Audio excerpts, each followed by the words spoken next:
This is a description of Project COPE, a project being run in Zambia as a joint venture of the Earth Charter US and the Workers' Education Association of Zambia. The goal is to eliminate rural poverty in one generation without going through the carbon economy. It's based on the 4 key principles of the Earth Charter and has a special focus on social and economic justice, although you will see all 4 in the project itself. It has a strong village focus, and we look at 3 elements of successful village life. The first being water.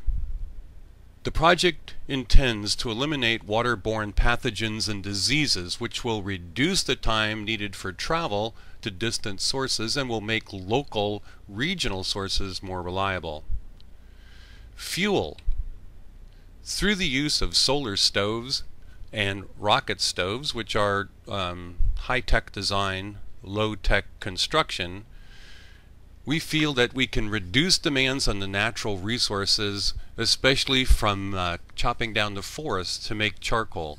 It also will reduce the amount of time that women and girls have to spend either gathering, making, or paying for charcoal.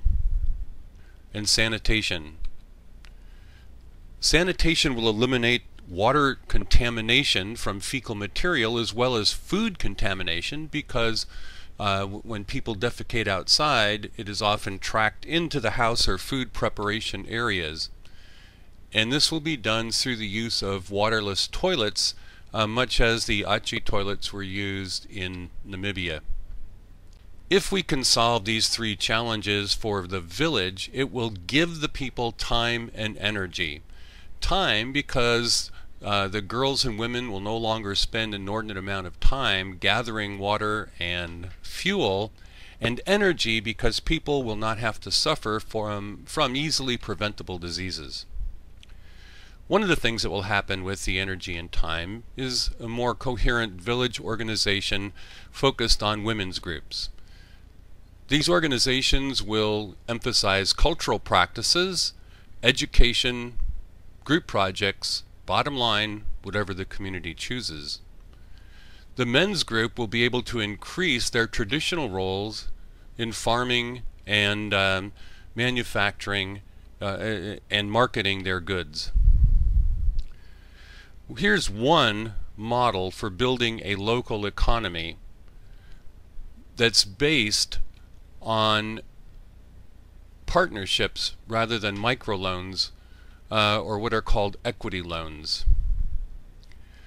The partnership advantage is great because the village has a vested interest in the success of the business. It is not just a bank expecting to be paid back. The business person also has an incentive because they don't have to worry about the burden of a huge formal loan, and yet they still have the incentive for hard work. That partnership will lead to several important aspects of village life. The first is the small business that it will stimulate. Small businesses can be anything: communication services, cell phones, solar, food processing, whatever individual creativity and energy desires. Certainly there will be opportunities for manufacturing the rocket stoves, solar stoves, and sanitation. Farming, there'll be time and resources to put in developing farming techniques. Education will be a large emphasis.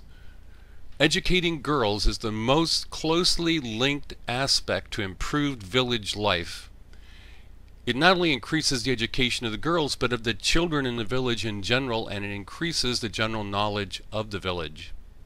Educating boys gives them the skills they need for economic development and agricultural improvements, which makes it less likely they will leave the village to move to the city for work.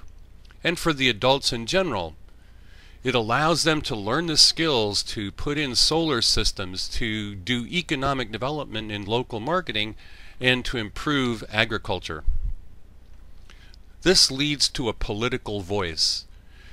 When villages have resources They now have the power to deal with government services as co-equals.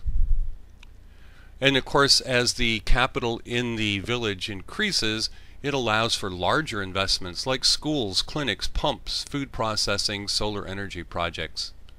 And lastly, training. We would expect that a village that is trained will want to train the next village over. And we can put in place some sort of payment that would allow the trained village to be paid to help the untrained villages. Here's the timeline that we see. It starts with the initiation of water, fuel, and sanitation system. Then it moves to the creation of the village partnership. Then improvements in social and cultural life.